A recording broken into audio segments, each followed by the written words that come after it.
Malaki ang ginagampanang role ng nanay sa buhay ng kanyang anak. Ang nanay ang siyang humuhubog sa magiging ugali at pipiliing mga tao na pakikisamahan ng kanyang anak sa paglaki nito.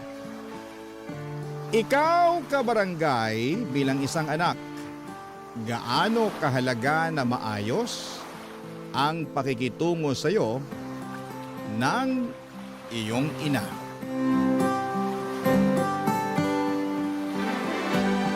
Dear Papa Dudut, ako nga pala si Rose. Sa kasalukuyan ay edad 45 na ako. Hanggang ngayon ay wala akong asawa at walang naging anak. Ang dahilan, ang aking nakaraan. Hayaan niyo akong ibalik ko kayo sa aking pagkabata para maunawaan ninyo ang dahilan kung bakit natakot na akong bumuo ng sarili kong pamilya. 15 anyos ang nanay ko noong ipinagbuntis niya ako. Maagang nabuntis si nanay dahil nagre-rebelde ito sa kanyang nanay noon, na siyang lola ko naman. Mahigpit kasi si lola kay nanay.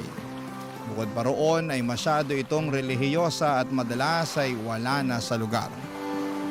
Sa pagre-rebelde ni nanay, nabuo ako. Gusto sana raw ni nanay na ipalaglag ako pero pinigilan siya ni lola dahil kasalanan daw yon sa Diyos. Ayaw ni nanay na magkaroon ng anak. Sino bang gusto sa edad na 15, hindi ba? Di ba dapat sa ganung edad ay wala kang ibang inaatupag kundi ang pag-aaral at paglalaro? Nang may panganak ako ni nanay, agad niya akong iniwan kay lola. Ang sinabi niya kay lola ay mangangatulong daw sa isang malayong kamag-anak si nanay. Pumayag si lola para siyempre may ipangbili na mga kailangan ko. Pero ginawa lang palang dahilan yun ni nanay para makatakas sa poder ni lola. At mula noon ay si lola nang nagpalaki sa akin. Tulad ng naranasan ni nanay kay lola. Napagmalupitan din ako ni lola. Doon ko naintindihan kung bakit nagrebelde si nanay. Malupit, strikto at wala sa lugar ang pagiging relihiyosa ni lola. Pero kahit ganito si lola ay hindi ako nagre-rebelde dahil takot ako sa kanya, Papa Dudut.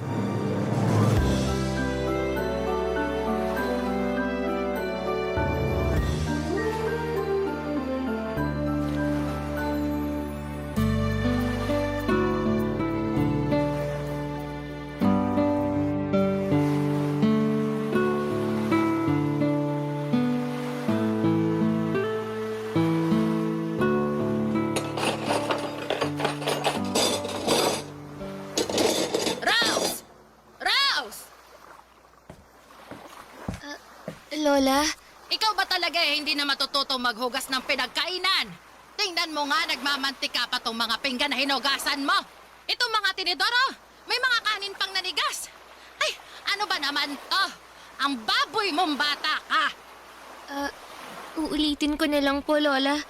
Pasensya na po Minamadali ko po kasi yung paghuhugas kanina eh. Kasi tinawag niyo na ako para sumali sa novena. Aba, at kasalanan pa ng Diyos na hindi maayos ang paghuhugas mo ng pinggan. Hindi naman po ganun, Lola. Inilapit kita sa Diyos dahil alam kong lalaki kang makasalanan. Tingnan mo nga, 15 anyos ka pa lang. Pero kung makasagot ka na sa akin, ako, talo mo pa ang demonyong may matigas na sungay. Pasensya na po, Lola. Nako, puro na lang pasensya. Lagi na ako nagpapasensya sa yung bata ka, ha? Alam ng Diyos kung paano ako naging mabuti sa'yo. Pero ikaw tong ayaw tumuwid ang asal. Uulitin ko na lang po ang mga hinugasan ko kanina. Sus!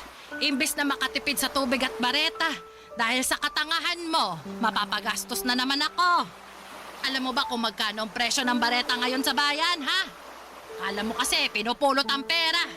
Sorry po, Lola. Mabuti sana kung nagpapadala pa ng pera ang magaling mong nanay. Pero hindi! Matapos kang iluwal, ako nang gumagastos para sa lahat. Siya tong nagpapakasarap, pero ako tong nagpapakahirap. Ibawas niyo na lang po sa baon ko yung ipangbibili niyo ng bareta. Abay talaga! Ano ka? Sineswerte na buo pa rin ang ibibigay kong baon mo matapos tong katangahan mo. Wala akong pakialam kung maglakad ka araw-araw sa eskwela. At matuto ka na rin humingi ng pagkain sa kaklase mo. Kasi hindi ka na rin pwedeng magbaon ng tirang ulam dito. Naiintindihan mo? Opo, kahit kanin na lang po ang babaunin ko. Didiskarte na lang po ko ng Kahit ulam. kanin! Hindi ka pwede magbaon para matutok ang bata ka. Opo, Lola. Opo. At mamaya, pagkatapos mong maghugas, kunin mo ang bilao ng munggo at dalhin mo sa altar. Lola, huwag niyo pong sabihin... Luluhod ka ulit sa munggo ng 4 na oras. Dumipa ka at humingi ng kapatawaran sa Panginoon sa ginawa mo mga mali. Lola, hindi pa kasi magaling ang sugat ko sa tuhod nung pinaluhod niyo ako nung Ay wala akong pakialam. Nagkamali ka.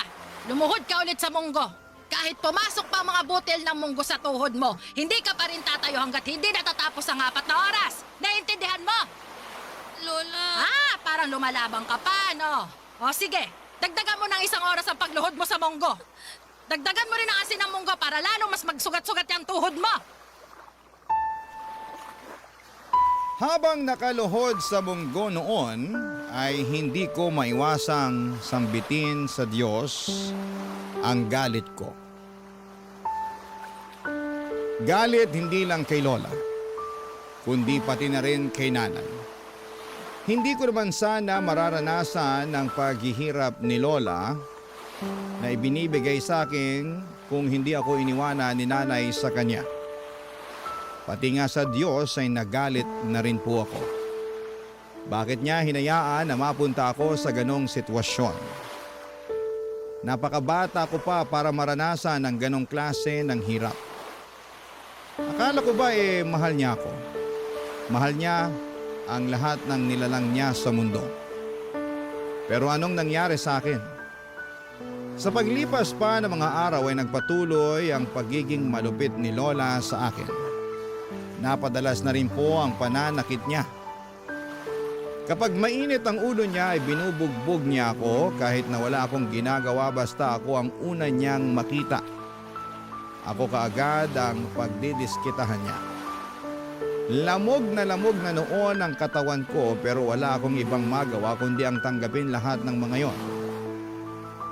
Nang minsang hindi ko na makayanan pa ang ginagawa ni Lola sa akin ay hinalughog ko ang kwarto niya para hanapin kung meron siyang nilistahan ng address ni Nanay. Hindi naman ako nabigo, Papa Dudut. Nakita ko ang address book niya kung saan ay nakalista roon ang address ni Nanay. Nagmadali akong magsulat kay Nanay para magsumbong sa ginagawa ni Lola sa akin. Nagmakaawa na rin ako na sunduin na niya ako at itinago ko pansamantala ang sulat na yon at bala kong ipadala sa susunod na Sabado kapag meron na akong sapat na pera at kapag walang pasok. Pero sa kamalasan, Biyernes pa lamang ay naharang na yon ni Lola, Papa Dudut.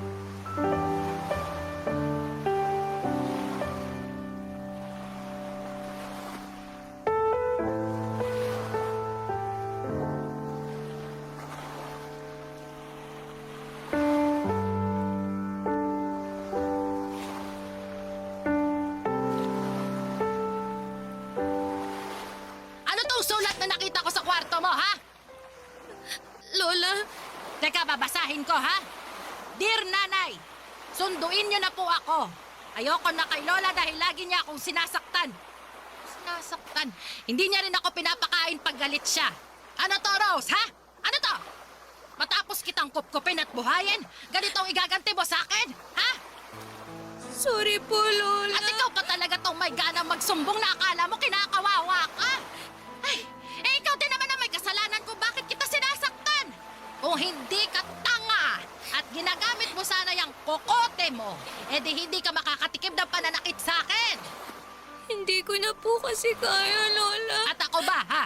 Natanong mo ba kahit minsan kung kaya ko pang buhayin ka? 65 years old na ako, pero nagtatrabaho pa rin ako para mabuhay ka. Para makapag-aral ka. Pati ang libangan kong sugal, nagawa mo pang isumbong sa nanay mo. Kasi po... Kasi ano? Ha? Kasi pakialamera ka. Eh saan ba napupunta ang pera na napapanalunan ko sa sugal? Pinambili naman natin ang pagkain yon, di ba? Pinambaon mo sa eskwela. Opo. Tapos ngayon nahuli kita. Tsaka ka parang sinapi ang tuta, ha? Ha? Akala mo, kawawa. Pasalamat na lang ako at pumasok ako sa kwarto mo. Eh kung hindi pa ako kinutuban na may ginagawa kang mali, hindi ko pa malalaman na gusto mo iparating sa magaling mong nanay ang pagdidisiplina ko sa'yo. Hindi na po mauulit. Nadala lang po ako ng galit. Galit? Aba, ikaw pa tong may ganang magalit sa akin. Wala kang karapatang magalit, Rose. Tatandaan mo na utang na loob ang buhay mo sa akin. Kung hindi dahil sa akin, pinalaglag ka na niya noon. Tapos magsusumbong ka sa kanya. Eh wala nga siyang pakialam sa'yo. Mahal ako ni nanay. Mahal? Eh, kung mahal ka niya, hindi ka niya tatakasan, tonta! Kung mahal ka ng nanay mo, di sana nandito siya. Eh, asan ba siya? Andon, sa malayo. Nagpapakasarap sa buhay niya habang ako tong nagpapakahirap na alagaan ka. Kapag nalaman niyang hinahanap ko siya, babalikan niya ako rito. Kukunin niya ako. Pag nalaman niyang sinasaktan niyo ako, babawiin na niya ako. Matatauhan na siya. Bobo ka talagang bata ka, no? Ilusyonada!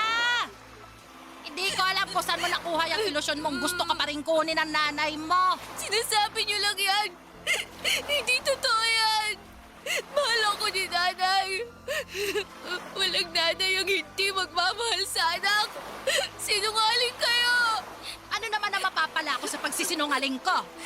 Alam mo, mabuti pa. O sige, lalakipan ko pa ito ng sulat ko para kampihan ka. Ako na ang magsasabi sa magaling mong nanay na sinasaktan nga kita. Oh, ayos ba yon? Ha? Para kunin ka na niya. Total, masyado kang pabigat sa akin eh. Dahil sa'yo nagkakasala ako. Kaya mabuti pa, magsama na kayo ng nanay mo. Wala kang utang na loob. Ha? Parehas kayo ng nanay mo, mga kampo ng Diablo! Sinasabunutan, tinatadyakan, sinasampal at pinadugo pa ang ilong ko ni Lola. Paulit-ulit hanggang sa mamanhid ang katawan ko at tuluyan akong nahimatay sa sahig. Akala ko ay mag-aalala si Lola noon pero hinayaan niya lamang ako sa sahig hanggang sa magkamalay ako. At nang magising na ako ay inutusan niya akong magluto na at maglinis ng bahay. Para bang walang nangyari. Sinabi rin niya na pinadala na niya ang sulat namin kay nanay. Ipinakita na rin niya sa akin ang perang hawak niya na pamasahe ko na raw kapag dumating si nanay para kunin ako. Sa totoo lang ay inaabangan ko na ang araw na yon. Wala nang kaso kung nabugbog ako ni Lola noon. Parang nawala na nga ang sakit dahil naisip ko na yun naman na ang huling beses na sasaktan ako ni Lola. Makalipas ang 2 linggo ay dumating na si nanay at kabado ako noon pero masaya. Yun ang unang beses na nakita ko siya. Nakasimangot siya noon at hindi pa nga niya ako pinansin dahil una niyang hinarap ang lola ko. Nakita ko kung paano silang mag-away dahil sa akin. Ilang beses na pinipilit ni Lola na kunin na ako. Ang daming dahilan naman ni nanay para hindi niya ako kunin. Nasasaktan po ako habang pinakikinggan kung paano nila ako pinagpapasapasahan. Walang may gustong kumuha sa akin, nakakadurog ng puso. At nang matapos ang kanilang usapan ay sabay silang pumunta sa akin para sabihin kung ano ang naging desisyon nilang dalawa. Barangay Love Stories. Barangay Love Stories. Sa dulo, Papa Dudut, ay napagdesisyonan nilang dalawa na kunin ako ni nanay. Nakahinga ako ng maluwag kahit pansin ko noon na ang saba ng loob ni nanay. Mukhang napilitan lang siya. Nagtalo pa nga sila hanggang sa huli. Umaasa si nanay na malalabanan pa niya si Lola. Pero sabi ni Lola ay sapat na ang panahon na ibinigay niya para alagaan ako. Walang nagawa si nanay at napangiti na lamang ako. Sa wakas ay tapos na ang impyerno sa buhay ko. Inutusan ako ni nanay na iligpit na ang mga dadalhin kong damit. Magkasama sina nanay at lola sa sala. Sinusubukan nilang magkaayos na dalawa bago kami umalis. Panayang sipol ko habang inilalagay sa sako ang mga damit ko. Wala na akong pakialam kung sa sako ko pa ilagay ang damit ko. Basta makaalis lamang ako sa poder ni Lola. Kahit bit-bitin ko pa yon, gamit lang ang maliit na braso ko ay titiisin ko.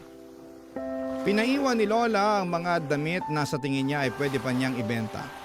Ang mga natira lang sa akin noon ay yung mga butas-butas at kupas na. Wala pa rin akong pakialam noon. Kahit wala na akong maisuot na maayos, Papa Dudut, makalabas lang ako ng pintuan ng bahay ni Lola ay ayos na talaga. Nang matapos ang pag-iimpake ko ay nilapitan ko na sina nanay at lola, Papa Dudut.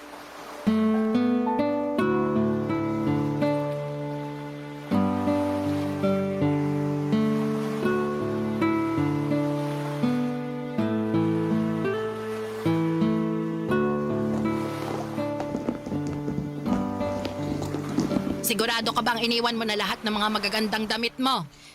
Opo, Lola. Iniwan ko na po sa kwarto. Nakalagay na po sa karton. Nako, wala akong tiwala na iniwan mo lahat. Patingin ang laman ng bag mo para makita ko.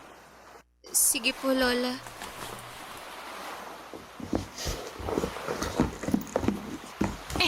Sinungaling ka naman palang talaga. Hanggang sa huli ilalamangan mo pa akong bata ka, ha?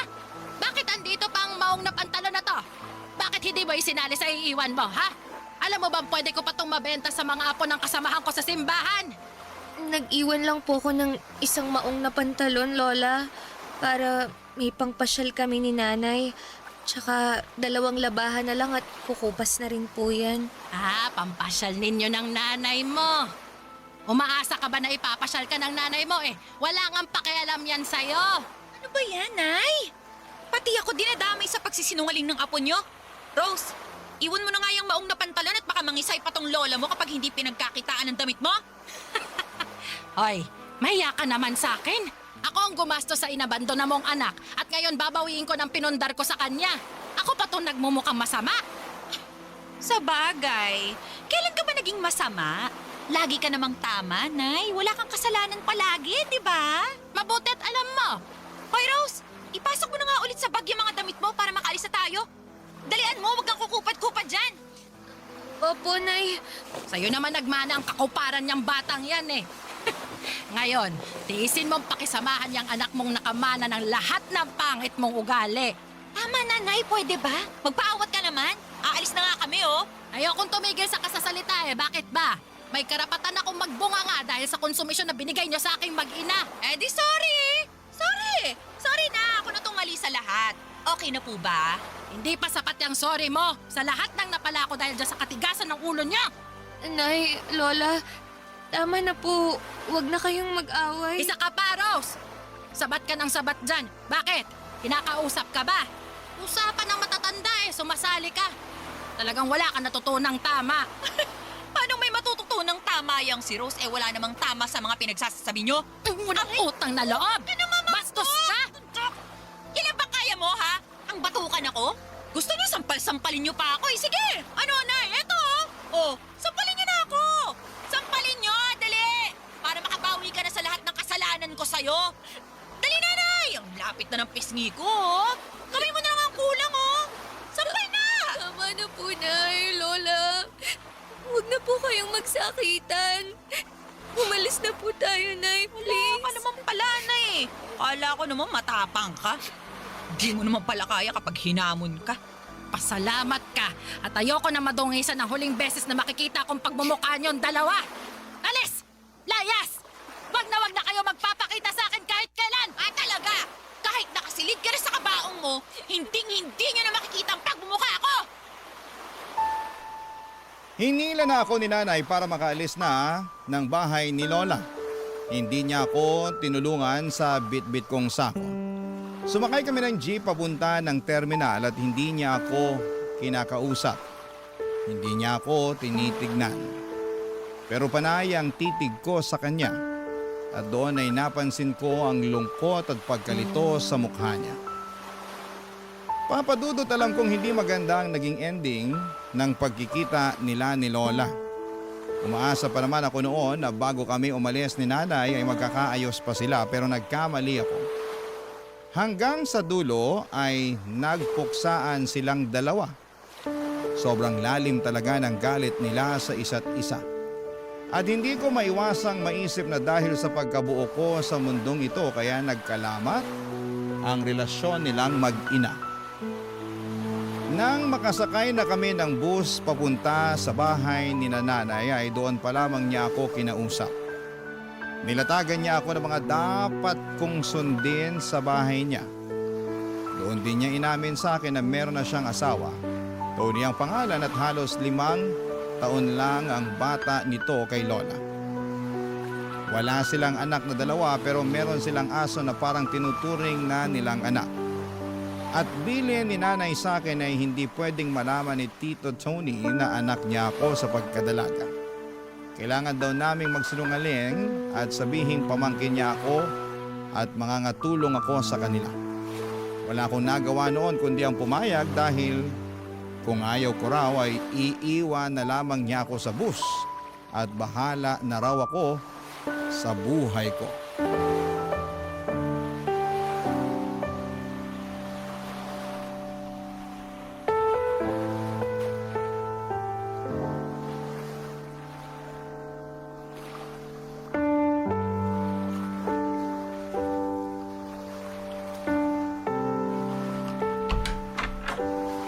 Tony, baby ko!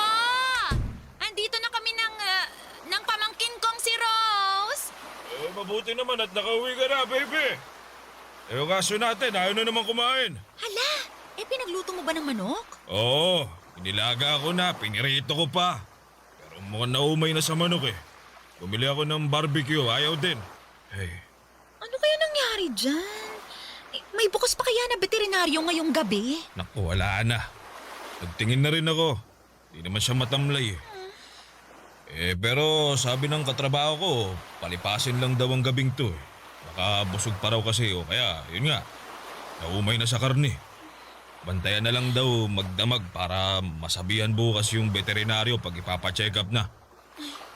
Sakto at nandito na si Rose na pwedeng magbantay magdamag. Ay, masipag tong pamangkin ko. Laging binibida ng pinsan ko na ito ang pinakamasipag sa lahat ng mga anak niya. Kaya siya ang sinangla sa akin.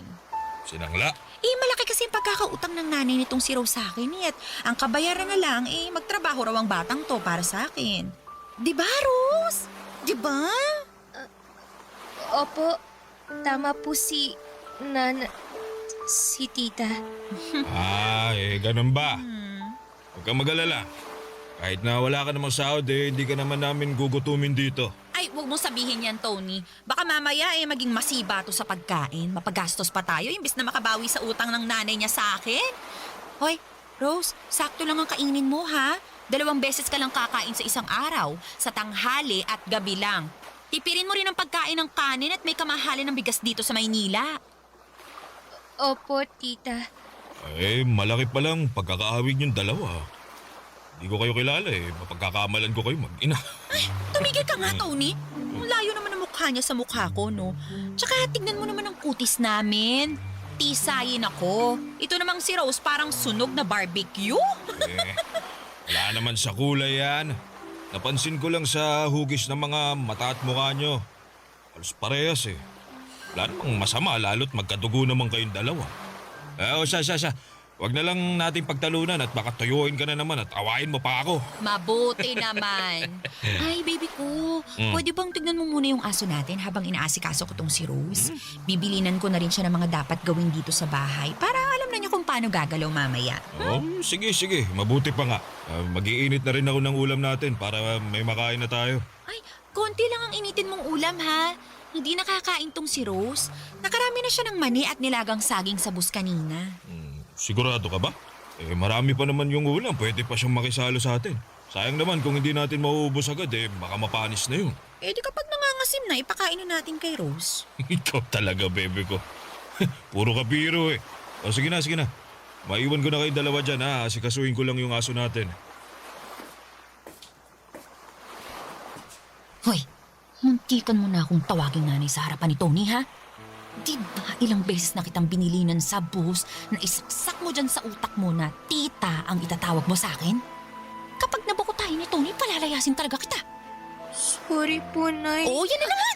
Nanay na naman! Bobo ko talaga. Tama ang lola mo mahinang kukote mo. Kaya galit na galit sa'yo ang lola mo dahil dyan sa katanghan mo. Ayusin mo, Rose, ha? Kung lola mo na pagtiisan ka pa kahit papano, pues magkaiba kami. Handa kitang palayasin sa isang beses na magkamali ka. Naintindihan mo? Opo, tita. Dinuro-duro pa niya ang noo ko para raw maalog ang utak ko at rumihistro sa kokote ko na hindi kami mag-ina, na magtiyahin kami. Nasaktan po ako pero ano ang magagawa ko? Andun na ako at pumayag na rin naman ako. Unay naging trabaho ko ay ang bantayan magdamag ang aso nilang may lahi. Habang kumakain silang mag-asawa, ako naman ang parang gwardyang nakabantay sa kanilang aso. Aso na kung ituring nila ay mas tao pa kesa sa akin. Maliban na makaramdam ng selos dahil mas anak pa ang turing sa asong yon kesa sa akin. Hindi rin ako hinahayaan ni nanay na makatulog. Kailangang nakabantay ako magdamag sa aso. Baka raw kasi may mangyari kahit sa ilang segundo lamang na pumikit o malingat ako. Nakakainggit kung paanong pakitaan ang pagmamahal ni nanay ang aso niya. Pero ako, kailan ba? Sa pagdaan ng mga araw ay pinaramdam ni nanay sa akin na isa lamang akong katulong. Hindi niya ako pinag-aral at hindi inaabutan ng pera. Ang sabi niya sa akin kung meron mang kailangan tulad ng napkin at iba pang mga gamit na pang babae ay sabihan ko na lamang siya para siya na ang bumili. Iba rin ang pagkain ko sa pagkain nilang mag-asawa. Madalas ay sardinas ang pinapakain sa akin. Lalo kapag karne ang ulam nila. Depensa ni nanay ay kailangan nilang magtipid dahil mahirap ang buhay sa Maynila. Nilalagyan na lamang ni nanay ng kaunting cabbage at saka tinutubigan ng marami ang sardinas para kasya sa buong araw na ulam ko. Samantalang habang ang aso nila ay halos maumay na sa pritong manok at barbecue. Barangay Love Stories. Barangay Love Stories. Pinangarap ko noon na makasama si Nanay Papa Dudut. Ang makilala siya at maranasan ang pakiramdam na may nag-aalaga at nagmamahal sa iyo. Matagal kong pinagdasal na iligtas na ako ni Nanay mula sa pagmamalupit ni Lola. At nang mangyari po yun, akala ko ay simulan na ng kasiyahan at pag-ahon ko. Pero nagkamali ako. Mula noong nasa poder na ako ni nanay ay wala akong ibang naranasan kundi ang paghihirap. Kung ikukumpara, mas pinahirapan ako ni nanay kesa kay Lola. Sa mga salita pa lamang niya na halos hindi na makain pa ng aso, durog na ako. Doon ako madalas napapatanong kung meron ba talagang ganong klaseng ina na papakitaan ka ng masama at hindi ka ituturing na tao. Nagdadalawang isip ako kung kakausapin ko si nanay na ibalik na lamang ako kay Lola o manatili pa rin ako sa poder niya dahil baka naninibago lamang kaming pareho sa ugali ng isa't isa. Hindi ko na alam ang gagawin ko noon, Papa Dudut. Habang hindi pa maayos ang desisyon ko ay nagpatuloy lamang ako sa pagsunod sa mga utos ni nanay sa akin. Sinubukan kong maging perpekto sa bawat galaw ko at sa bawat gawaing bahay. Pero tao lang pala ako. Nagkakamali at hindi palaging pulido ang gawa ko. Naiintindihan ko yon pero iba kay nanay. Walang puwang ang pagkakamali sa batas niya. Oras na nagkamali kay paniguradong may parusa at manghang na mga salitang nakaabang. Gaya nalaman nung minsan nila akong pinagbintangan na nagnakaw ng malaking halaga ng pera.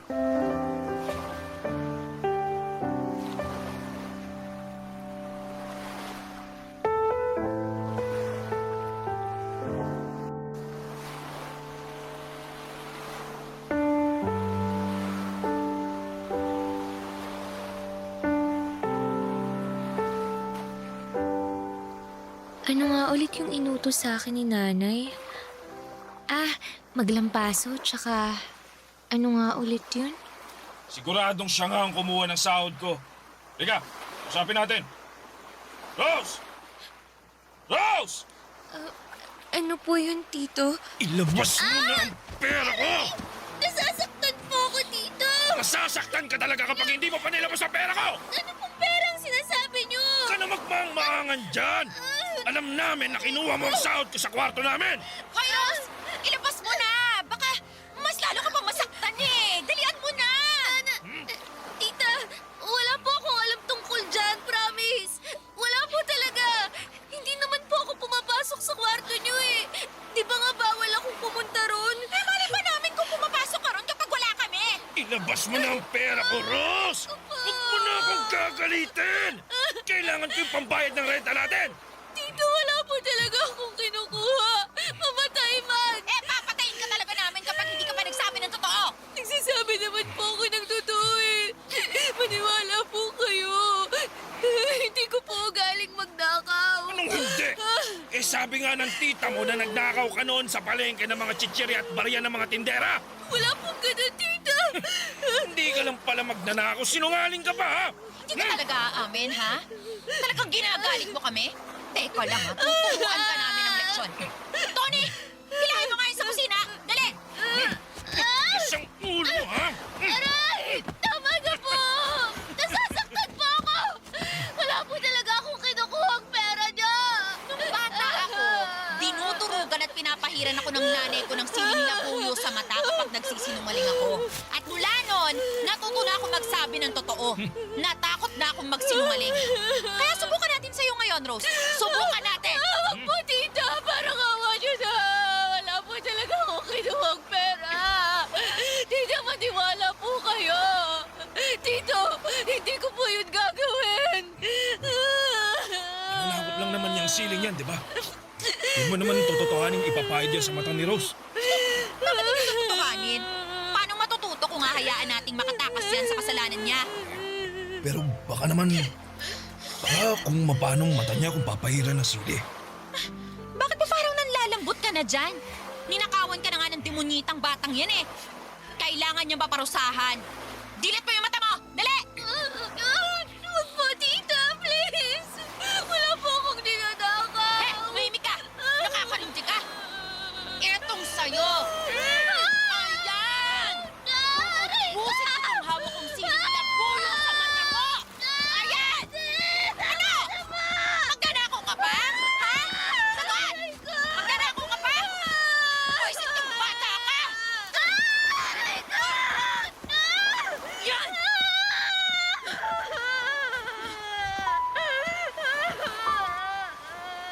Wala akong ninakaw na pera, Papa Dudut. Kahit piso ay wala akong ginalaw na sobre sa tukador. Alam ng Diyos yon, pero bakit hinahayaan niyang pahirapan ako ng nanay ko at pahiran ako ng siling labuyo sa mata? Napakahapdi, napakasakit. Nang matapos si nanay sa pagpahid ng sili sa mata ko ay saka ako binitawan ni Tito Tony at hinayaan akong humiga sa sahig habang nagkukuskos ng mata. Rinig ko ang tawa ni nanay at ramdam ko ang konsensya sa mga tingin ni Tito Tony. Inaya ni nanay na halugugin ang kwarto ko para hanapin ang pera ni Tito Tony. Wala silang nakita roon at paliwanag ni nanay ay mukha raw inubos ko na yon. At itinapon pa ang sobrang pinaglagyan ng pera para walang ebidensya. Naniwala si Tito Tony at inayaan nila ako sa sahig ng kusina. Nanlalabo ang kaliwang mata ko dala ng pagkakakuskus ng siling labuyo. Hindi naging sapat ang pagbabad ko sa malamig na tubig para mawala ang hapdi. Namumula ng lalabo at mahapdi yon. Ilang araw na ganoon ang kalagayan ng mga mata ko at lagi ako nahihilo pero pinipilit kong kayanin na kumilos dahil kailangang patuloy ang pagtatrabaho ko. Parang wala lang kay nanay ang mga nangyari. Panay pa rin ang utos niya at hindi niya alintana ang pamamaga ng mata ko. Kung paanong parang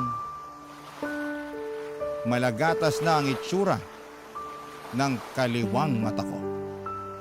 Panay ang dampi ko ng yelo sa mata ko sa pag-asang mawawala ang sakit at mawawala ang pamamaga at pagkukulay gatas nito. Isang araw habang nasa kusina ako, nagpapahid ng yelo sa mata ay nilapitan ako ni Nanay Papadudut.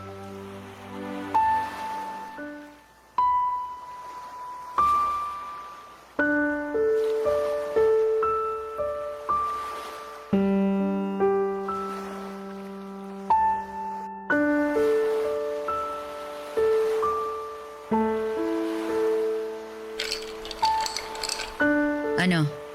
Hindi pa rin ba natatanggal yung pamamaga ng mata mo? Hindi pa po. O bukas, pupunta ako sa bayan.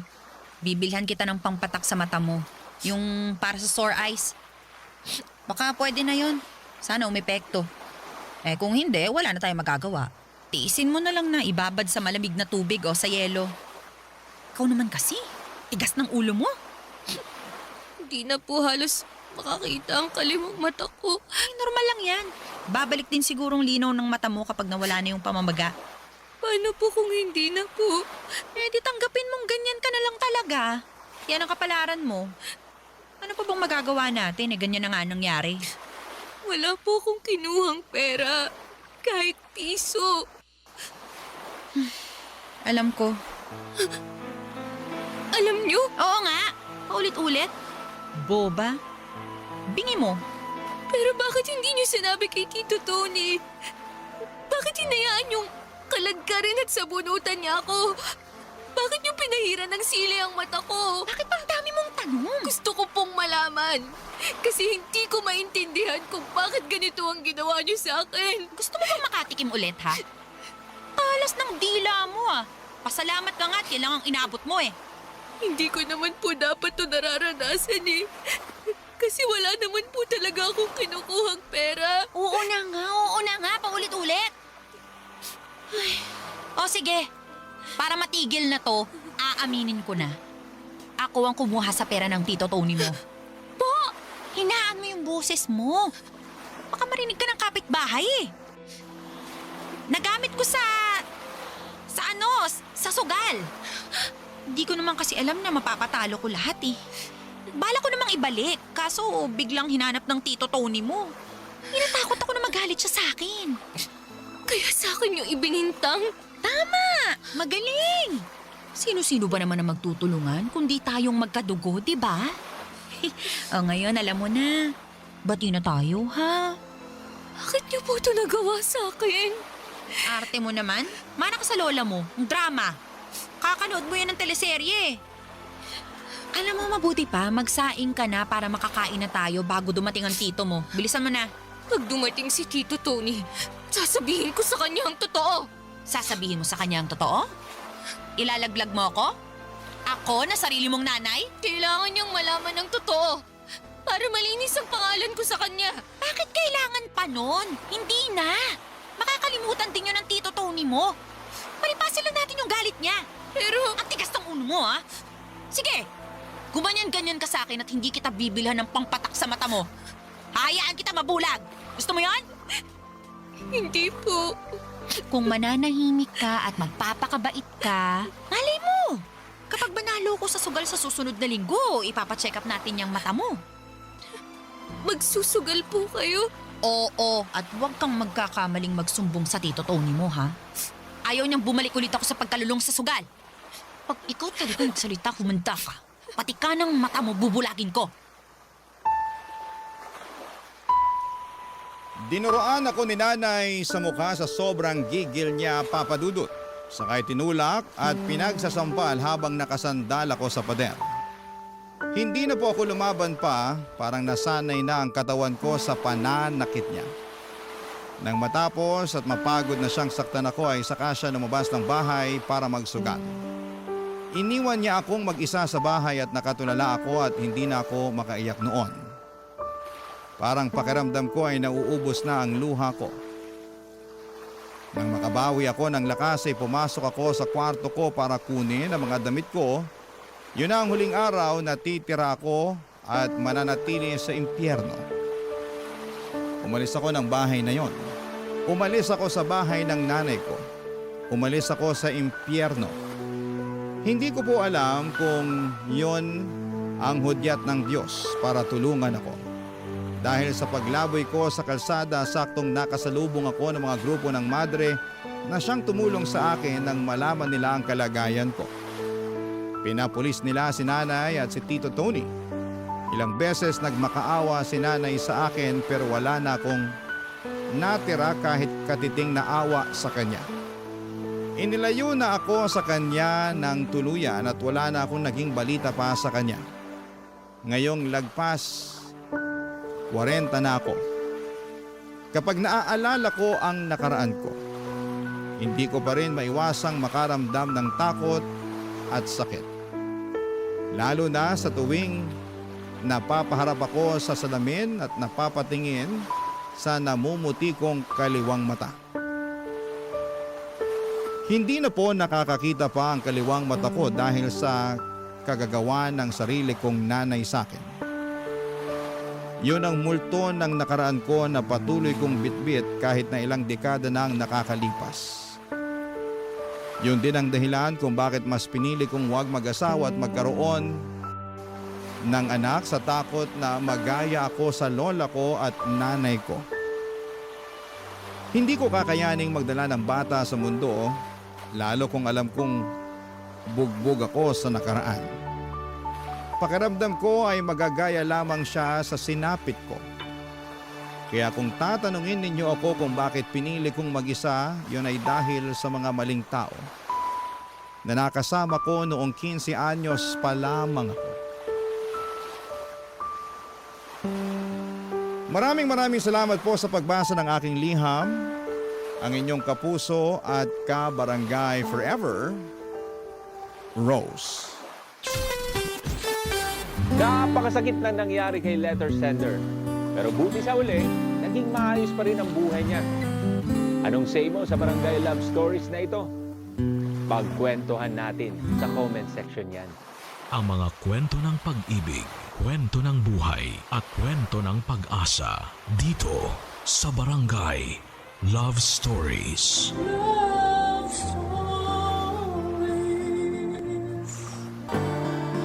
Wala raw pinipiling lugar, panahon o kalagayan ang pag-ibig. Basta na lamang itong dumarating at handa nitong suungin ang lahat. Mapatunayan at masunod lamang ang tapat na hangarin. Ikaw, kabarangay, naranasan mo na bang magmahal ng laban sa lahat ng hadlang? Dear Papa Dudut, ako po si Anding, lumaking mahirap sa probinsya ng La Union. Nagtapos ako ng elementarya at high school pero hindi ko naipagpatuloy ang kolehiyo dahil sa sobrang hirap ng buhay. Malinaw pa sa alaala ko ang mga panahong nag-aaral ako sa elementarya. Kahit may uniforme, halatang halata pa rin ang kahirapan namin. Luma ang suot ko, bigay lang ng naging amo ng mga magulang ko. Hindi rin ito na ipaayos sa mananahi kaya sobrang luwag. Kaya't nahihiya ako sa mga kaklase ko. Madalas pa nila akong pagtawanan dahil mukha raw akong naka-duster imbes na naka-uniforme. Sa mga panahong yon ay kinikimkim ko ang sakit ng loob. Kung bakit kailangan ganito ang buhay namin. Kahit simpleng lapis at papel ay hirap na hirap pa rin ibigay ng mga magulang ko. Ganon po kami kahirap, Papa Dudut. Siguro dahil na rin marami kaming magkakapatid. Ako ang panganay, wala ring kaalaman sa family planning sina nanay at tatay. Pero believe pa rin ako sa kanila. Kasi kahit salat kami ay pinilit nilang mapagtapos kami sa elementarya at high school. Ang sabi nila ay bahala na raw kami sa kolehiyo kasi alam nilang hindi na talaga kakayanin. Noong nakapagtapos ako ng high school ay agad akong namasukan bilang taga-bantay sa isang tindahan. Maliit lang ang sahod. Halos walang naiipon. Pero nagpapasalamat na rin ako dahil may trabaho ako. Hindi ko maiwasang mainggit sa mga dating kaklase kong may kaya kasi nasa Maynila na sila para mag-aral ng kolehiyo. Ang iba naman ay nasa San Fernando City. Madalas kong isipin kung may sapat lang akong pera at talino, sana'y nakapag-aral din po ako. Pero sinampal ako ng realidad. Isa lang akong hampas lupa at nananatiling malaking panaginip para sa akin ang makatungtong sa kolehiyo. Isang araw may nag-alok sa akin na maging kasambahay. Pinsan siya ng amo ko kaya pumayag ang amo ko na iwan ko ang pagtitinda kung tatanggapin ko ang trabaho at saktong 18 years old na ako. Lumawas ako ng Maynila, Papa Dudut. Dala-dala ang pangarap ko na ito na ang panahon ay tutulong sa akin upang mag-iba ang buhay ko. Pagsusumikapan kong maging maayos na kasambahay para hindi ako mapagalitan ng amo ko. Doon ko nakilala ang anak ng bago kong amo na si Kevin, Papa Dudut.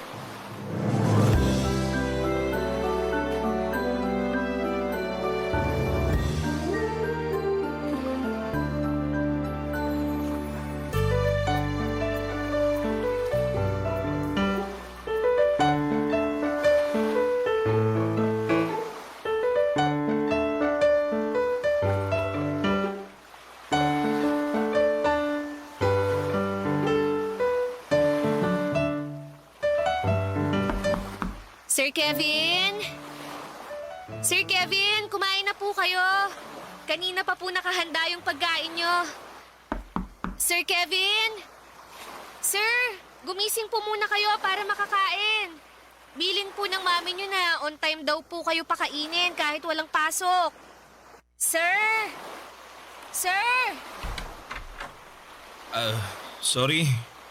Medyo masama ang pakiramdam ko eh. Pwede bang dito na lang ako kakain sa room ko? Sige po sir. Dadalhin ko na lang po. Ay, sir! Sir, okay lang po ba kayo? Masakit ang ulo ko. Ano nga ulit ang pangalan mo? Andeng po, Sir Kevin. Andeng, pasensya ka na ha.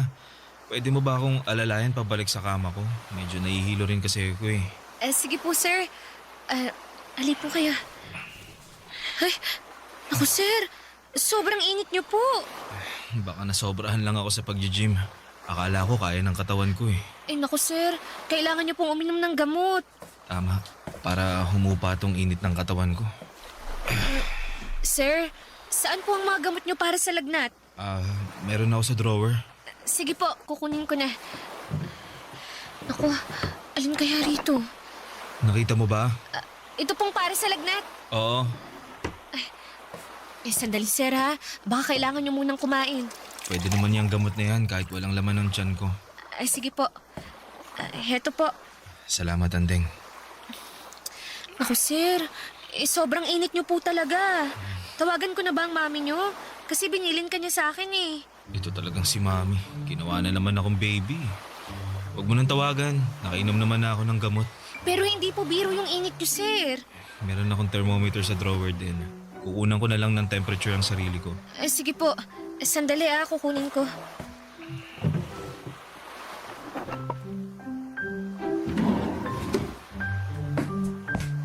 Ito po, nahanap ko na, sir. Ito po. Salamat, Andeng. Welcome po. Trabaho ko po na alagaan ko kayo. Inaalagaan mo ang 20 years old na lalaking gustong maging baby forever ni Mami. Ikaw lang din kasi ang anak niya, sir. Kaya ganun siguro. Kami, sir. Ang dami namin eh. 7 kami. Talaga? Ang sipag naman. Sinabihan ko na naman sila na awat na eh. Pang-ilan ka? At ilang taon ka na nga? Panganay po ako, sir. Bale, 18 na po ako. Dapat nasa school ka. Tapos na naman po ako ng high school pero walang pera pang college eh. Sir, baka naman... Mataas nga ang temperature ko. Ilan po ba, sir? 38.5 eh. Kaya pala ang init ng katawan ko. Nako, baka kailangan ko kayong punasan ng maligamgam na tubig para mas guminhawa ang pakiramdam nyo. Naku, nakakaya naman. Naku, wag na po kayong mahiya. Tsaka kasambahay nyo naman ako eh. Bukas sa loob ko na alagaan ko kayo. Ang bait mo naman. Kukuha lang ako ng bimpo tsaka mag-iinit ng tubig. Meron ako sa mga gamit ko. Saka, huwag ka na mag-init. Doon ka na lang sa shower kumuha ng tubig. May heater naman yun. Sige po. Pagkatapos po, kumain na po kayo. Sige. Anding, salamat talaga. Salamat sa pag-aalaga. Pagaling po kayo, sir, ah. Para po pagdating ni Ma'am Connie, magaling na kayo. Tsaka para po makapasok kayo sa Lunes. Oo nga. Buti Sabado ngayon. Sana gumaling agad ako. Di ba naman ako gagaling sa lagay na to eh. May mabait akong kaibigan.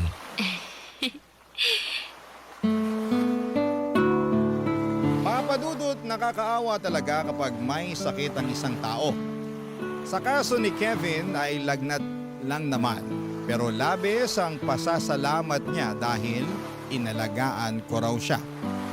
Medyo nahihiya pa nga ako habang pinupunasan ko ang katawan niya.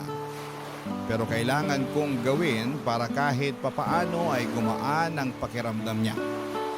Naisip ko na lamang na parang ganun din ang ginagawa ko kapag may lagnat ang mga kapatid ko. Gwapo po si Sir Kevin. Matangkad at matipuno ang katawan dahil nag-gym.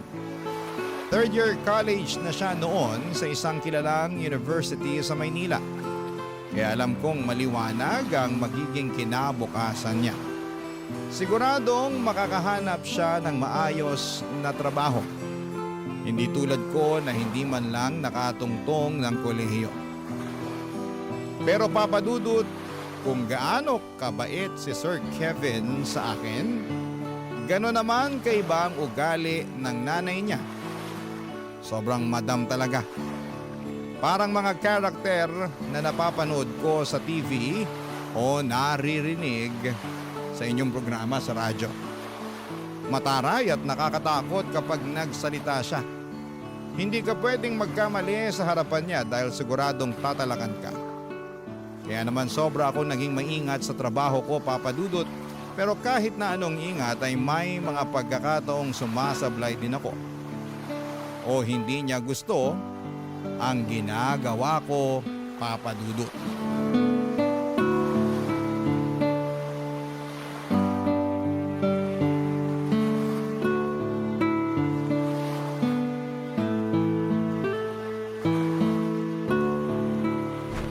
Ano tong nangyari sa kortina? Hindi ganito yon. Ma'am, sinunod ko lang po ang sabi nyo. Mali ang paglagay mo ng drapes. Hindi maayos. Tatanga-tanga. Nasaan na ba si Christina? Nasa palengke po, ma'am. Kapag hindi mo alam kung paano gawin, magtanong ka kay Christina. Opo, ma'am. Sorry po talaga. Aayusin ko na lang po. Hindi ka kasi nakikinig. Tapos sasabihin mong sinunod mo lang ang sinabi ko. Ako pa ngayon ang may kasalanan? Hindi po, ma'am. Wala po kayong kasalanan. Bakit ba kasi isang katulad mong pinadala sa akin? Para ako nagtitrain ng isang aso. Pasensya na po.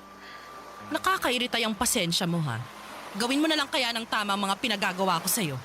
Pati ang pag-vacuum, hindi mo pa rin kabisado. Ano ako? Teacher ng mga chimay? I-demonstrate ko isa-isa? Gamitin mo naman ang utak mo. Hindi ba sabi mo nakapagtapos ka ng high school? Opo, ma'am. Daig mo pang elementary. Ang tanga mo. At wag mong sabihin pati itong kape ko, hindi mo pa rin maayos. Sinunod ko po yung sabi nyo. Nako, mukhang sablay na naman to. Ano to? Ma'am! Ang tanga! Tanga-tanga! Hindi ganito ang pagtitimpla ng kape. Wala ka nang ginawang matino, Andeng. Alam mo ba yon? Pasensya na po, ma'am. Pasensya na po. Gusto mo ba akong lasunin? Ma'am, hindi po. Ma, anong ginagawa mo kay Andeng? Itong babaeng to, tatanga-tanga. Hindi niya alam kung anong ginagawa niya. Nakadalawang buwan na siya sa atin. Ma, ano ka ba? Hindi naman pwedeng ganito. Dahil ba hindi niya nagawa ng maayos, tatapunan mo na ng kape? Okay ka lang ba, Andeng? Sige na, pumunta ka na muna sa kwarto mo. Diyos ko, paawa effect. Siya naman ang may kasalanan. Hindi maayos ang trabaho niya. Ma, please. Maging tao ka naman. Hindi tama to. Kevin? Tingnan mo naman ang ginawa mo. Oh. Hindi mo siya tinatrato ng tama. Hindi porket pinapasweldohan natin si Andeng, pwede na natin gawin ang kahit ano sa kanya. Pwede kanya mapakulong. Huwag niya akong subukan. Please ma, magpakatao ka naman. Kevin, ginagawa ko lang naman kung anong nararapat sa kanya. Ay, hindi niya deserve to, ma. Sige na, Andeng, punta ka na sa kwarto mo. Linisin mo sarili mo, magpahinga ka na.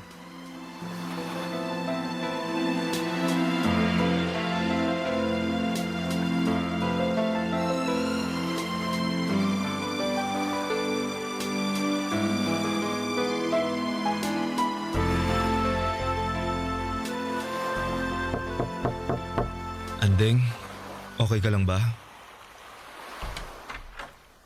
Sir, opo. Okay lang po ako. Mukhang hindi.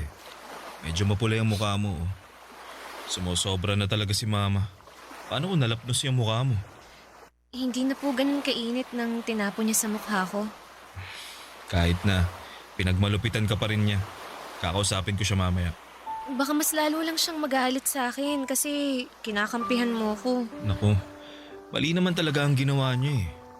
Kahit may hindi ka nagawang tama sa trabaho mo, hindi pa rin makatarungan ang ginawa niya sa'yo. Kailangan niya humingi ng dispensa sa'yo. Sobra na yung ginawa niya. Salamat po, sir. Sana naging mas maaga ako kanina para hindi na nangyari yung pagbuhos niya ng kape sa'yo. Tana, nandito lang ako para sa'yo, Andeng. Sobrang bait ni Sir Kevin sa akin, Papa Dudut. Sabi nila ay nagmana raw siya sa ama niya na nasa ibang bansa. Kaya siguro ay hindi ko maiwasang hangaan siya. Si Ma'am Connie naman ay parang tigre kung makapagsalita. Lagi niya akong tinatalakan at mabuti na lamang at may kasama akong kasambahay din, si Christina. Siya ang karamay ko sa bawat sermon ng amo naming mukhang mangkukulam. Si Christina ang nakapansin na may nararamdaman daw ako kay Sir Kevin. Pinagbintangan pa nga niya ako na si Sir Kevin daw ang dahilan kaya nagagawa kong pagtiisan si Ma'am Connie. Pero syempre tumanggi talaga ako sa una. Pero sa totoo lang ay tama si Christine. Crush ko po si Sir Kevin. Ang gwapo niya kasi at mabait pa. Parang lahat ng hinahanap mo sa isang lalaki ay nasa kanya na. Pero hanggang pangarap lamang po ako kasi naman lupa lamang ako at siya naman ay langit. Hindi kami bagay, Papa Dudut. Ang kaya ko lang gawin ay mangarap at mag-imagine na baka sa ibang mundo ay pwede kaming dalawa. Pero sa realidad, hanggang tanaw lamang ako. Kasi alam kong hindi kailanman magiging kami ni Sir Kevin. Barangay Love Stories. Barangay Love Stories. Papadudot, naging simple lang naman ang pangarap ko noong magtrabaho ako bilang kasambahay. Ang makapagsilbi ng maayos kina Sir Kevin at Ma'am Connie. Mabait talaga si Sir Kevin. Gumagaan ang pakiramdam ko kapag nandyan siya. Ang hindi ko alam, Papadudot, ay may nararamdaman na rin pala siya para sa akin na mga panahon na yon. Madalas niya akong kausapin at para bang gusto niya akong mas makilala pa. Kapag naririnig niyang pinapagalitan ako ni Ma'am Connie ay lagi siyang nandyan para ipagtanggol ako at siya mismo ang sumasalo ng galit ng mami niya. Basta lang wag maulit yung pagtapo ng kape ni Ma'am Connie sa mukha ko. Bukod pa roon ay tinuturuan niya rin po ako para akong nagkaroon ng libreng tutor. Pinapaliwanag niya sa akin ang mga mahihirap na lesson sa math at English. Hindi lang basta turuan, Papadudot ha, kundi parang gusto niya talagang matuto ako para raw hindi ako habang buhay nakatali sa pagiging kasambahay. Sabi niya may mas malawak pang mundo para sa akin kung pagbubutihin ko ang aking pag-aaral. Ang mga pagre-review namin ay parang paghahanda na rin kung kukuha ako ng entrance exam sa kolehiyo. At habang tinuturuan niya ako, hindi ko maiwasang kiligin. Nakatingin siya diretsyo sa akin. Nakangiti at pakiramdam ko ay importante ako. Kahit alam kong hindi kami bagay, ngunit sa mga pagkakataong yon, parang wala kaming iniisip na agwat. Ako si Andeng na natututo at siya naman si Kevin na buong tiyagang nagtuturo.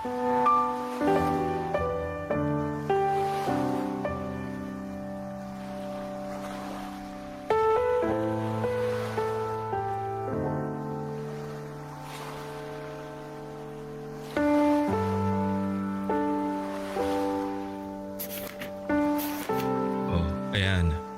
Tingnan mong mabuti ang spelling ha. Alam mo, tinuro to sa amin nung high school eh. Sa third year. Pero sobrang nakalimutan ko na. Grabe. 19 years old ka pa lang, makakalimutin ka na. Eh, hindi ko maintindihan nun eh. Pero ngayon, naintindihan mo naman. Medyo. Anong medyo? Pag-aralan mong mabuti, lalabas to sa exam. Mag-e-exam ba ako? Kapag kaya mo nang pumasok ng college, di ba? Nag-iipon ka naman. Saka kapag kulang talaga, kapitan mo lang ako. Tutulong ako, promise. Naku, ayokong mangutang. Wala akong pambayad. Yung kabaitan mo at kagandahan mo ang pambayad. Sir, maya na lang po ulit tayo ah. Baka pauwi na rin yung mami mo sa trabaho. Baka pagalitan pa ako kasi ginawa kitang tutor. Ano ka ba? Nagtuturo lang naman ako kapag wala ka ng trabaho at free naman ako. Ay naku, baka mas lalong magalit yun kasi parati nyo na lang akong pinagtatanggol. Kasi gusto kita. Ano po? Gusto kita, Andeng. Sir naman, nagbibiro kayo eh. Alam mo namang hindi ako nagbibiro. At alam kong nararamdaman mo na may gusto ako sa'yo. Naalala mo nung unang araw mo pa lang, yung nilagnat ako? Nakita ko ang kabaitan mo. Sir, hindi po pwede. Hindi po tayo bagay. Dahil ba anak ako ng amo mo? At kasambahay ka lang? Hindi po talaga tayo bagay. Andeng, sa totoo lang, ilang araw at gabi ko na rin tong iniisip eh. Pero totoo ang nararamdaman ko sa'yo. Gusto kita. Mahal kita. Sir, marami namang ibang babae dyan. Mga kaklase nyo, schoolmates nyo. Eh, hindi ako pwede. Hindi pwede. Makinig ka. Hindi ko sila gusto. Ikaw ang gusto ko. Pero katulong lang ako. Mahirap lang po ako. Mayaman kayo. May pinag-aralan. 1 taon na lang gagraduate na kayo. Samantalang ako. Basta, hindi tayo bagay. Andeng, wag mo namang maliitin ang sarili mo. Dahil lang ba sa kalagayan ng buhay natin kaya tayo hindi pwede? Kung lahat ng to, kung wala akong pera, kung hindi ako mayaman, pwede na? Ganun ba? Sir naman, sobrang layo po ng agwat natin. Tsaka ano na lang sasabihin ng mga magulang mo? Baka mas lalo akong hamakin ni Ma'am Connie. Poprotektahan kita. Naririnig niyo ba yung sarili niyo? Kaisa-isa kayong anak ni na Ma'am Connie. Tapos, sa isang chimay, sa isang maid, muchacha lang kayong mauuwi. Hindi kita nakikita bilang isang chimay, maid o muchacha. Ang nakikita ko isang totoong tao. Isang dalagang may magandang puso na alam kong mamahalin din ako. Gusto kong mahalin ka. Sir, hindi. Huwag na nating ipilit. Huwag na po. Andeng. Natatakot akong tanggapin ang pag-ibig mo. Kasi, sino ba ako? Wala akong karapatang umibig sa isang katulad mo. Kahit pilitin mo man na mahal mo ko, wala kang pakialam sa sasabihin ng iba, ng magulang mo. Pero ang totoo mahirap. Magiging mahirap lang ang sitwasyon kung ipipilit natin. Babalik na ako sa trabaho, sir. Teka, Andeng! Andeng! Papadudot akala ko'y hihinto na sa panliligaw si Kevin matapos ang araw na yon. Pero nagkakamali ako. Patuloy pa rin siya sa panliligaw sa akin at umabot na ng 1 buwan na araw-araw niya akong sinasabihan kung gaano niya ako kamahal.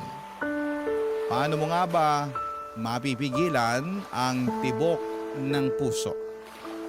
Kahit anong pigil ko sa sarili ko'y bumigay na rin ako. Sinagot ko si Kevin, Papa Dudut. Hindi na hanggang tanaw ang relasyon namin. Tinanggap ko ang pagmamahal niya. Pero walang araw na hindi ako natatakot. Paano kung malalaman ni Ma'am Connie ang katotohanan?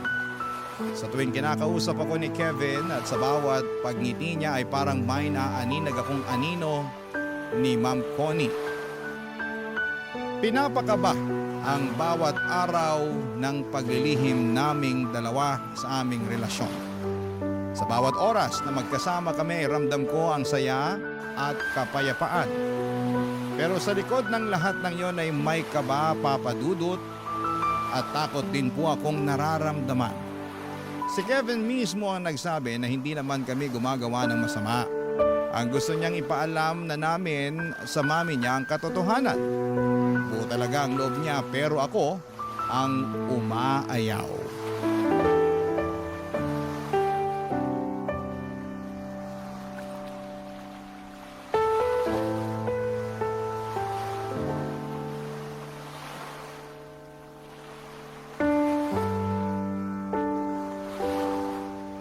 Dalawang buwan na nating nililihim sa kanila.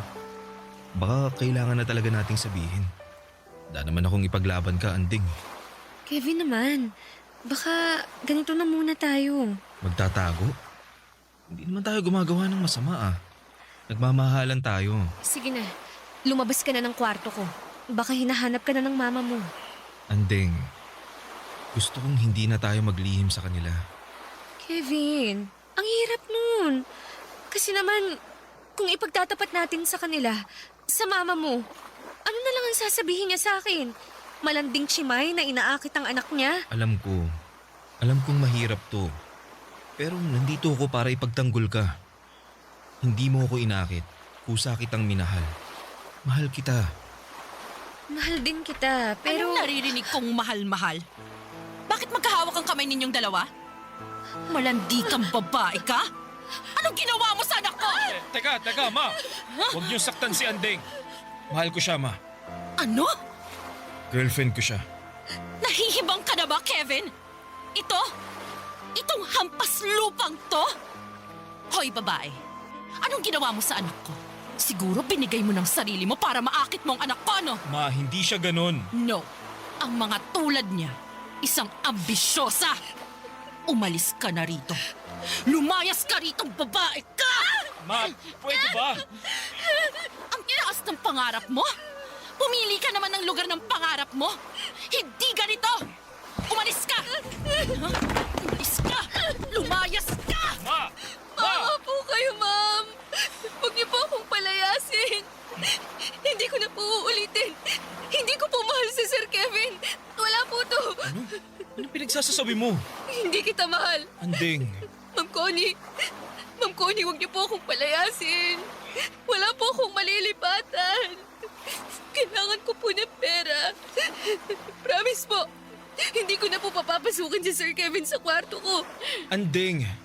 Mahal kita. Hindi mo mahal ang babaeng yan, Kevin. Naaawa ka lang o alam mo na, lalaki ka, babae siya. Ganun lang. Tama ang mama mo, Kevin. Hindi mo ako mahal. Hindi totoo ang nararamdaman mo. Hindi. Makinig ka, Kevin. Hindi siyang para sa'yo. At ikaw, babae, kung gusto mong manatili dito, anong makukuha ko, ha?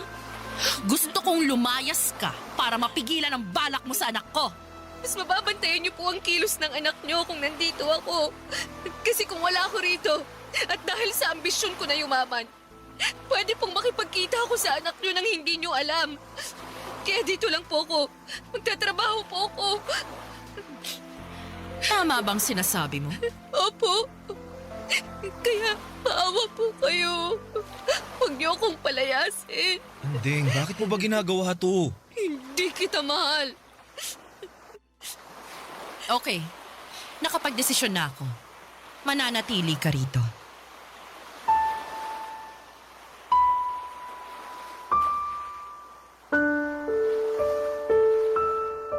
Sa sobrang takot ko ay halos gumuho ang mundo ko sa mga pinagsasabi ko. Nagmakaawa ako, Papa Dudut, at humingi ng tawad. Lumuhod ako sa harapan ni Ma'am Connie dahil ang totoo ay ayaw kong malayo kay Kevin at ayaw ko ring masira ang buhay niya. Mabuti na lamang at pumayag si Ma'am Connie.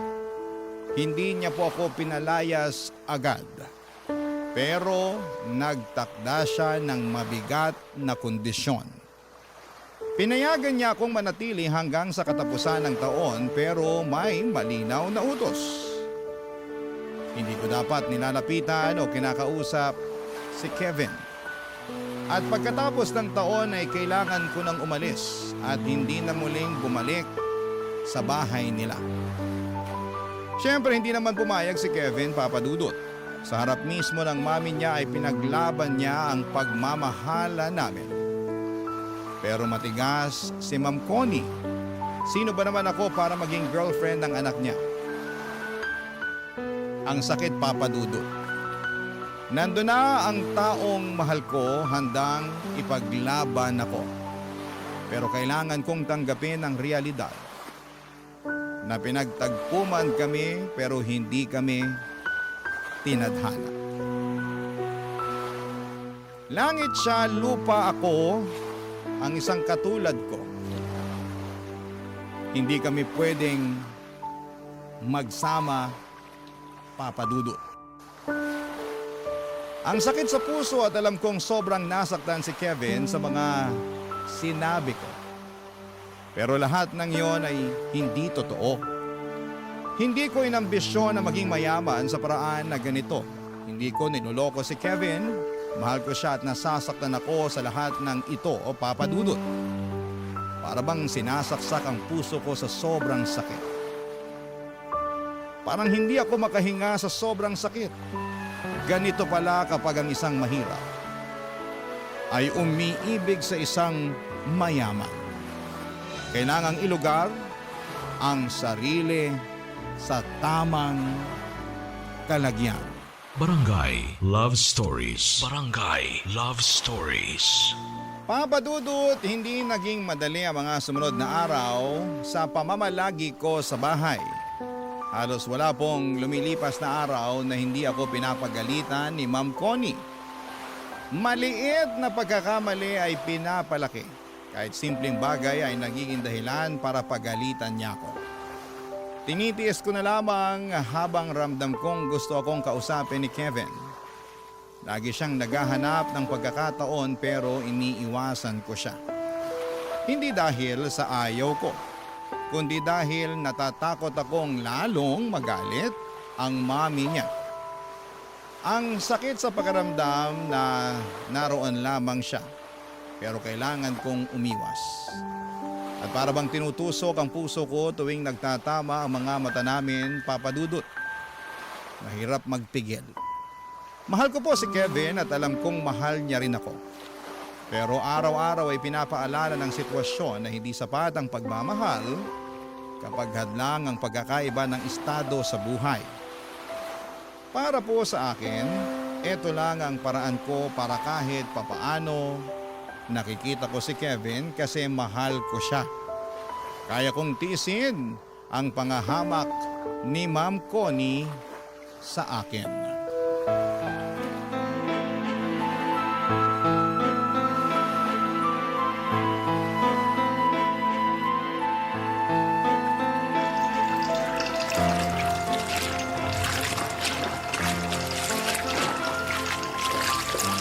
Andeng, kinakalaban mo ba ako ng palihim? Po? Hindi po, ma'am. Huwag kang magkunwari. Alam mo naman na maselan ako sa mga kurtina ko, di ba? Bakit may mancha yung sa kwarto namin? Bakit hindi maayos ang pagkakalaba? Ma'am, maayos po ang pagkakalaba ko noon. Hinandwash ko pa nga po kasi alam kong gusto nyo ng ganun eh. Pero hindi mo inayos. Yan ang totoo. Kunwari ka pa. Ma'am, inayos ko po talaga. Tigilan mo nga yung kaiiyak mo. Wala dito ang anak ko. Walang maaawa sa'yo. Walang magtatanggol sa'yo na para bang akong pinapalabas mong kontrabida sa buhay mo. Ma'am, ang gusto ko lang po, maging maayos ang trabaho ko rito. Kaya po, inayos ko po talaga. Kung gusto niyo po, lalaban ko na lang po ulit. Hoy, ikaw, kung ano man ang binabalak mo sa anak ko, Tigilan mo. Wala po. Wala po akong binabalak sa kanya. Kaya nga po nandito ako para makita niyong wala akong balak sa anak niyo eh. Hindi ko po siya kinakausap. Umiiwas po ako. Sinungaling. Teka, naisip ko lang. Siguro ikaw rin yung nagnakaw ng pera ko na naiwan ko sa bulsa nung nakarang araw, no? Matapos mong labhan, wala kang sinoli. Po? Ma'am, wala po akong perang nakita. Hindi po ako magnanakaw. Talaga lang? Ang sinungaling ay kapatid ng magnanakaw? Siguro pinadala mo na sa mga magulang mo yung ninakaw mo. Hindi ka na nahiya? Ma'am, hindi ko po gawain ng magnakaw. Sinungaling? Ha? Tama na po, ma'am! Ang iya ka talagang babae ka! Masama kang tao! Wala po akong ninakaw. Wala po. Ikaw, huwag na huwag mong sasabihin sa anak ko na sinaktan kita. Kung hindi malilintikan ka sa akin. Tigilan mo yung paawa, effect mo na yan. Kung hindi ako makakatiis, papaalisin na kita. Opo, hindi po ako magsusumbong. Kasi kung magsusumbong ka, isusuplong din kita sa pulis dahil ninakawan mo kami. Naiintindihan mo ba? Opo. Paano mo kaya inakit ang anak ko? Ibang klase ka talaga, no? Akala mo dahil ang sipag-sipag mo kunwari ay matutuwa kung ikaw ang mapapangasawa ng anak ko. Nagpapatawa ka ba? O iniinis mo ko? Sinabi ko naman po sa inyo na wala na po akong balak sa anak niyo. Ah, so may balak ka dati. Tapos noong nalaman kong totoo at muntik kitang kalad ka rin sa labas, ay nag-ibang ihip ng hangin. Wala ka ng balak. Ganon ba? Magsalita ka! Umayos ka. Dumating ng anak ko. Umayos ka! Pahiran mo yung mga luha mo. Hindi niya pwedeng mahalatang umiyak ka. Opo. Huwag mo akong subukan, Andeng. Masisira ang buhay mo. Opo, Ma'am Connie. Umayos ka.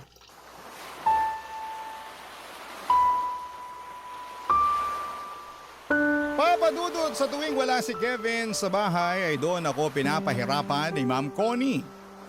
Para bang sinisigurado niyang mararamdaman ko ang galit niya. Pinapagawa niya ang mga trabaho sa akin ng doble-doble.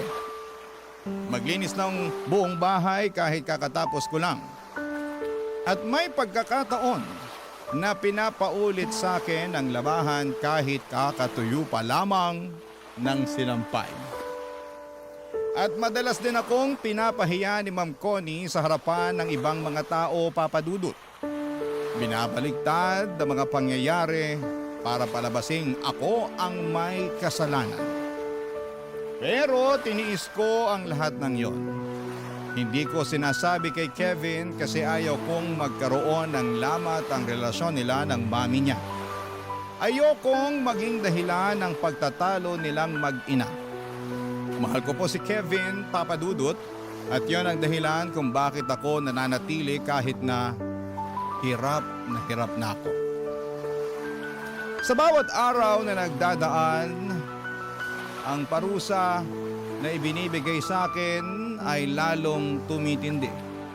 Pinipikit ko na lamang ang mga mata ko at iniisip na kaunting tiis na lamang at lilipas din ang lahat. Kasi kapag nawala ako sa bahay na yon ay tuluyan na ring mawawala ang pagkakataon kong makita at makasama si Kevin. Pero sa totoo lang, Papadudot, unti-unti nang bumibigat ang dibdib ko. Hirap na ako. At sa mga araw na yon ay hindi ko alam kung hanggang kailan ko kakayanin ang lahat ng ito.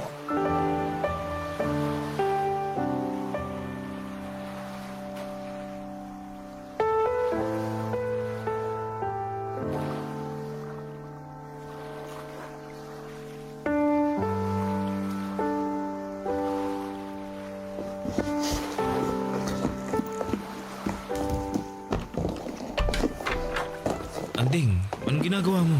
Naalis na ako. Ibig sabihin, iiwan mo na ako?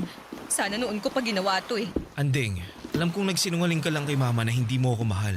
Dahil ramdam kong gusto mong manatili sa bahay kasi ayaw mong malayo ako sa'yo. Ayaw mong masira din ang buhay ko. Gusto mong makatapos ako ng college. Alam ko yun. Hindi kita mahal. Kaya aalis na ako para matahimik ang lahat. Ang gusto ko lang, magkaroon ng trabaho. May maipadala akong pera sa pamilya ko. Mahal kita, Andeng. Huwag mo naman ako saktan ng ganito. Kevin, kailangan ko nang umalis. May nahanap na akong ibang trabaho. Sasama ako sa'yo. Ano? Nahihibang ka ba? Hindi kita mahal. At wala kang mapapala sa akin. Kasi mahirap ka lang. Hindi ka nakapag-aral, ganun ba? Buo na ang loob ko. Buo na ang loob kong umalis na akong mag-isa. Dito ka lang. Ayokong sirain ang buhay mo. Mag-aaral ka. Tapusin mo ang pag-aaral mo. Kaya ba ayaw mong aminin na mahal mo ako dahil natatakot kang masira ang buhay ko? Andeng, kaya ko ang sarili ko. At wag mong iisipin na masisira ang buhay ko dahil sa'yo. Kasi ikaw nga ang inspirasyon ko sa lahat ng ginagawa ko. Huwag mo na akong pahirapan pa. Wag mo rin akong pahirapan. Wag mong pahirapan ang puso ko. Hindi ko kayang iwan mo ko. Hindi ko kayang mawala ka. Mahal kita. Hindi ko ikakahiya na ikaw ang minahal ko, na ikaw ang makakasama ko habang buhay. Kevin naman. Sasama ako sa'yo. Sasama ako, Andeng. Dahil mahal kita. Mahal na mahal kita. Buo na ang loob ni Kevin na iniwan niya ang lahat para samahan ako. Umalis kami ng magkasama, dala ang takot at kaba. Pero higit sa lahat, Papa Dudut, dala ang pag-ibig na matagal na naming pinaglalaban. Hinahanap kami ng mga magulang niya pero nanindigan si Kevin at pinili niya ako sa hirap man o sa ginhawa.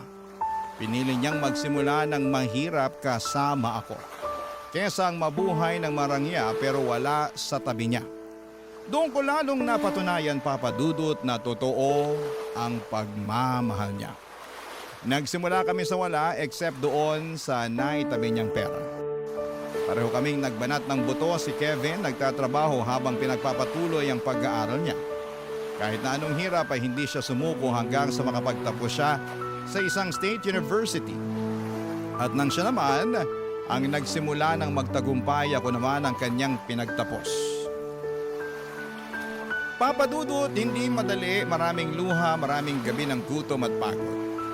Pero lahat ng yon ay nalampasan namin dahil sabay naming hinarap. Unti-unti ay gumanda ang buhay namin. Hindi man marangya pero puno ng kasiyahan at pagmamahalan. Ngayon, Papa Dudut, ay masasabi kong tama ang naging desisyon ko. Ang lumaban para sa puso ko. Kasi lahat ng sakit, lahat ng parusa at hirap na tiniis ko noon ay napalitan ng magandang bagay. At higit sa lahat ay natupad ang pangarap kong dati hanggang panaginip lamang. Na makasama at mahalin si Kevin hanggang sa dulo ng lahat. Parang Cinderella story pero pareho kaming nagsumika para umangat. Ang prinsipe ay buwaba sa kanyang palasyo para sa akin at mamuhay na normal para lamang ipaglaban ang puso niya. Sobrang mahal ko po si Kevin, Papa Dudut. Hindi man ako tanggap ni Ma'am Connie ay wala na siyang magawa kasi ako na ang pinakasalan ni Kevin. Ang mahalaga, I am made to be with my Prince Charming. Ang mahal ko, si Kevin. Kasama ang aming 3 anak. Maraming salamat po sa inyo, Papa Dudut, at sana'y forever po itong programa ninyo. Ang inyong forever kapuso at kabarangay, Andeng. Nakakaantig naman talaga ang ating kwento. Ikaw ba, kabarangay? Nakarelate ka ba sa story natin ngayon? Kwentuhan naman tayo dito sa comment section.